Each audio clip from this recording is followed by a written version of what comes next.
शाह महमूद कुरैशी साहब GSP plus status के हवाले से कि साडा वापस ना करो, सानू साडा स्टेटस रखो। और दूसरा गए थे वो कि जी ताकि हम अफगानिस्तान के ऊपर जो है ना वो एडवोकेसी कर सकें। लेकिन उन्होंने आगे से और लिस्टें हमारे सामने रख दी। उन्होंने कहा जी सबसे पहले तो आप ये जो है ना ब्लास्फेमी लॉ का मिसयूज बंद कराएं। अब ये जो चीज़ है ऑब्वियसली ये पाकिस्तान को बड़ी तकलीफ देती है कि भाई देखो हमसे ये बातें कर रहे हैं, हमें इन्होंने इस तरह हमारे साथ ट्रीट करते हैं। लेकिन शायद जिसे कह लें कि इमरान खान साहब को तो या हमारी जिसे आप कह लें कि हुकूमत को इस चीज़ की कोई परवाह नहीं है कि दुनिया हमारे बारे में क्या सोच रही है या हमें वो किस तरह डील करेगी या आइंदा आने वाले दिनों के अंदर हमारे साथ क्या मामलात हो सकते हैं।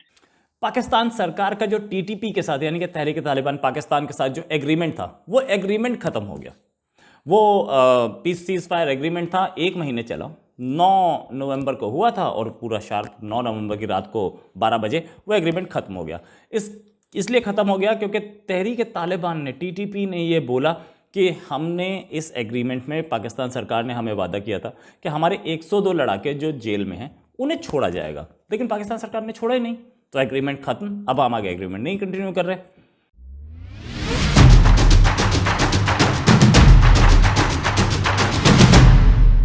जय हिंद दोस्तों, मैं हूं कीर्ति और आप सभी को हमारे चैनल पर स्वागत है। तो दोस्तों आप जानते हैं कि टीटीपी और पाकिस्तान की सरकार के बीच सीज फायर चल रहा था, लेकिन ये 9 दिसंबर को एंड होना था और इसके आगे ये बढ़ेगा या नहीं बढ़ेगा ये दोनों के बीच बातचीत होने वाली थी। लेकिन कल ही टीटीपी ने ये कह दिया हम ये आगे नहीं बढ़ाएंगे और अभी ये हम तोड़ रहे हैं, क्योंकि ये जो पाकिस्तान सरकार थी चुक्ति ये हुई थी कि ये उनके जो अरेस्ट करके रखे हैं टीटीपी वालों को वो छोड़ेंगे, 120 जो टेररिस्ट थे, लेकिन ये नहीं छोड़े। तो फिर टीटीपी ने सीज फायर तोड़ दिया है। अब ये चाइना के लिए बहुत बड़ा खतरा है, क्योंकि आप और एक वीडियो में आप देखेंगे कि यूरोपियन यूनियन के पास पाकिस्तान के जो फॉरेन मिनिस्टर है शाह महमूद कुरैशी वो गए थे, वो कश्मीर के मुद्दे को लेकर, फिर जीएसपी प्लस जो छिन जाने वाला था उसको लेकर, और फिर वो अफगानिस्तान को लेकर बातचीत की है। लेकिन इनका इतना डिमांड देखकर यूरोपियन यूनियन ने उनको लता लगाया और कहा कि पहले आप अपने ह्यूमन राइट्स को ठीक करें, क्योंकि आप जानते हैं कुछ दिन पहले जो सियालकोट का मामला हुआ था, इसको लेकर सारा दुनिया जो है वो पाकिस्तान के ऊपर गुस्सा है, क्योंकि आप जानते हैं कि सरेआम उनके ह्यूमन राइट्स को कितना नुकसान पहुंचाया जाता है और वहां पर रिलीजन के सामने इंसान का अहमियत कुछ नहीं रहता। तो इसको लेकर भी यूरोपियन यूनियन ने पाकिस्तान को फटकार लगाई है और कही है कि पहले आप ये जो अपने ह्यूमन राइट्स है या टेररिज्म के खिलाफ कुछ करिए, फिर आके हमको कुछ आप डिमांड रख सकते हैं। तो इसको लेकर पाकिस्तान मीडिया जो है वो जमकर इमरान सरकार की लताड़ लगाई रही है। तो इस वीडियो को आप एंड तक देखिए, वीडियो काफी इंटरेस्टिंग होने वाला है। मुझे ऐसे लग रहा है कि ये जो ब्लास्फेमी के हवाले से जो हमारे मामलात हैं और जिस तरह ये सियालकोट का वाकया हुआ, मुझे इस तरह लग रहा है कि आइंदा आने वाले दिनों के अंदर हमें मजीद जो है वो मुश्किलात का सामना करना पड़ेगा। हम तो वहाँ गए थे कश्मीर, हम तो वहाँ पे अभी देखे ना, इसमें कश्मीर का अगर मैं बात करूं तो कश्मीर का तो जिक्र ही नहीं हुआ इस पे। उसकी वजह क्या है कि अब वो जो होस्ट ममालिक है ना वो कश्मीर पे बात सुनने को तैयार ही नहीं है। वो कह रहे हैं एक तरफ आप अफगानिस्तान की एडवोकेसी कर रहे हैं, दूसरी तरफ आप कश्मीर की एडवोकेसी कर रहे हैं, तीसरी तरफ आप ये कह रहे हैं कि हमें जीएसपी प्लस स्टेटस हमसे विड्रॉ ना करो, सिर्फ मांगते ही जा रहे हैं। So we have a demand list हमारी बढ़ती जा रही है और ये इतनी बड़ी डिमांड लिस्ट है कि जिसको जारी बात है कि सारे जो वो ममालिक हैं उनको इस चीज का पता है कि भाई ये सब ममालिक इस चीज को समझते हैं कि पाकिस्तान ने तो जब भी आना उन्होंने कोई ना कोई चीज मांगने आना है। मुझे ऐसे लगता है, मेरी एक जाती ओपिनियन है इसमें, आप ये समझ लें कि पाकिस्तान ने शायद ये फैसला कर लिया है कि हमें शायद हमारे साथ ज्यादती हो रही है, हमें हमारे साथ जुल्म हो रहा है, हमें जो है वो यूरोपियन यूनियन भी जो है वो तंग कर रही है, हमें अमेरिका भी तंग कर रहा है, हमें हर मुल्क जो है वो उस तरह मुंह नहीं लगा रहा या लिफ्ट नहीं करा रहा जिस तरह उनको करानी चाहिए। मुझे ऐसे लग रहा है कि हमें हमारे पास जो चॉइसेस हैं वो कम होंगी और वो चॉइसेस इसलिए कम होंगी कि यूरोपियन यूनियन ने जैसे ब्लास्फेमी लॉ के ऊपर बात कर ली, पहली बात। दूसरा उन्होंने कहा जी कि आप अफगानिस्तान के ऊपर उन्होंने बात कर दी जनाब। वो भी हमारे लिए एक तकलीफदेह अमल है कि अफगानिस्तान में हमें एक चीज जो है वो बार बार करनी पड़ती है, कहना पड़ता है कि भाई वहां पे ह्यूमैनिटेरियन क्राइसिस है, लेकिन दुनिया तो हमारी एफर्ट्स को नहीं मानती। अब जो ईयू एम्बेसडर थी इस्लामाबाद में, उनका मैं एक स्टेटमेंट देख रहा था, वो कह रही थी पाकिस्तान को अपनी एफर्ट्स जो रीडबल करनी पड़ेंगी।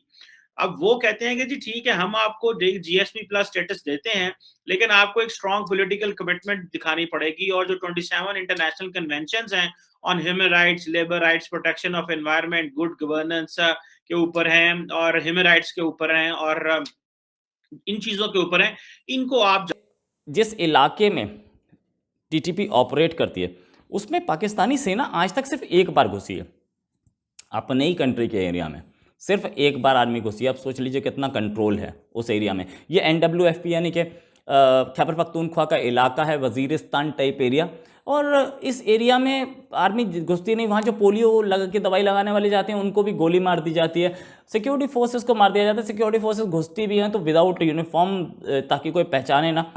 आगे ये सीज फायर फेल होने से क्या होगा? ये फेल होने से ये होगा कि चीन के जो इंफ्रास्ट्रक्चर है और चीन के जो लोग हैं उन पर हमला कर रहा था टीटीपी। इनफैक्ट कुछ उइगुर के मुस्लिम्स भी इनमें ज्वाइन कर गए थे, जो ये कह रहे थे कि चीन मुसलमानों का दुश्मन है और हम इन पे हमला करेंगे। वो उइगुर वाले ज़्यादा थे। पाकिस्तान तो उइगुर में चीन के स्टैंड को बिल्कुल क्लियर सपोर्ट करता है कि चीन तो कोई वहाँ गलत कर नहीं रहा, भले ही उसको वो मुसलमानों का रहनुमा हो या सेल्फ डिक्लेयर्ड रहनुमा तो है ही, लेकिन सॉरी, उसे उइगुर में कुछ गलत नहीं देखता उसे। तो उइगुर वालों ने खुद अपने हाथ में ले लिया। वहाँ से कुछ उइगुर के मुस्लिम्स अफगानिस्तान आए थे, और अफगानिस्तान से वो पाकिस्तान के वजीरिस्तान पहुँच गए और दूसरे इलाकों में पहुँच गए। वहाँ से वो ऑपरेशन चला रहे हैं, वो चीनियों से बदला लेते हैं। अब चीन के ऊपर जैसे वो दासू अटैक हुआ था और दूसरी जगह अटैक हुए, सिंध में हुआ और बलूचिस्तान में, हर जगह अटैक हो रहे हैं। तो इसमें चीन दोबारा ये हमले चीन पर शुरू हो सकते हैं, चीन के इंफ्रास्ट्रक्चर पे और चीन के लोगों पर। तो ये दिक्कत बढ़ाएगा चीन के ऑपरेटर्स की, चीन की कंपनीज़ की, और चाइना के जो दूसरे वहाँ पे एस्टैब्लिशमेंट्स हैं उन पे हमले हो सकते हैं और बढ़ेंगे। ये लग रहा था कि हम बच जाएंगे, बचेंगे नहीं। ये सीज फायर नहीं चलेगी, ये पहले से सबको पता था। पाकिस्तानी आर्मी को पता था, इंडिया का तो खैर सबको पता ही था, पाकिस्तानी आर्मी को भी पता था, पाकिस्तानी आवाम को भी, लोगों को भी पता था। ये इमरान खान इतना कॉन्फिडेंट क्यों थे इस पर? इमरान खान इतना कॉन्फिडेंट इसलिए थे कि उन्हें लग रहा था कि मैं ये टीटीपी से सीज फायर ले लूँ, इनके खिलाफ कोई ऑपरेशन नहीं हो, ये हमारे खिलाफ कोई ऑपरेशन नहीं करेंगे, तो हम टाइम बाय कर लेंगे, इतने देर में हम अपनी स्ट्रेंथ बढ़ा के उस इलाके में इसको टीटीपी को कंट्रोल कर लेंगे। लेकिन कुछ ऐसी ही चीज़ टीटीपी भी सोच रहा था।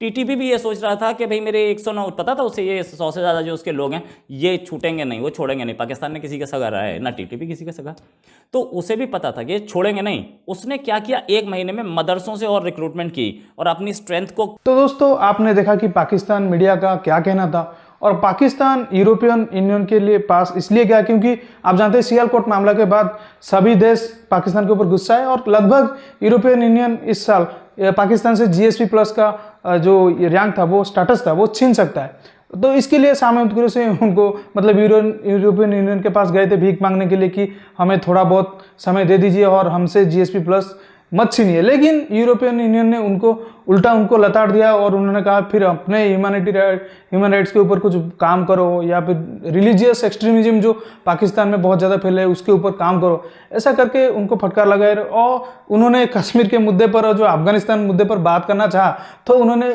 वो बिल्कुल नहीं सुना और टॉपिक को एंड ही कर दिया। तो ऐसा करके पाकिस्तान के ऊपर बहुत ही ज़्यादा दबाव होने वाला है। और क्योंकि आप जानते हैं कि पाकिस्तान जो है वो सेकेंड लार्जेस्ट जो अगर एक्सपोर्ट करता है वो यूरोपियन यूनियन को करता है, जो भी देश यूरोपियन यूनियन में आते हैं उनको। तो अगर ये GSP प्लस स्टेटस पाकिस्तान से छीना जाएगा तो पाकिस्तान को बहुत ही बड़ा घाटा होगा, और फिर उसका ट्रेड जो मार्केट है वो बहुत ही ज़्यादा उसमें गिरावट देखने को मिलेगी।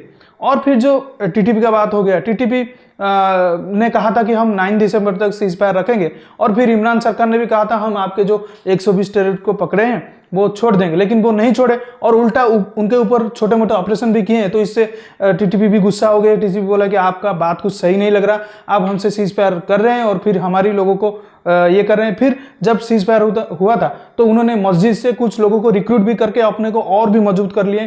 फिर ये जो उन्होंने मजबूत किया, फिर उसका असर कुछ ही दिन में चाइना के जो डेवलपमेंट हो रहा है पाकिस्तान में उसके ऊपर देखा जाएगा। फिर से डैम वगैरह जो चाइना बना रहा है उसके ऊपर फिर से अटैक होंगे, और आप देखेंगे जल्द ही टीटीपी का दिवाली जल्दी शुरू हो जाएगा।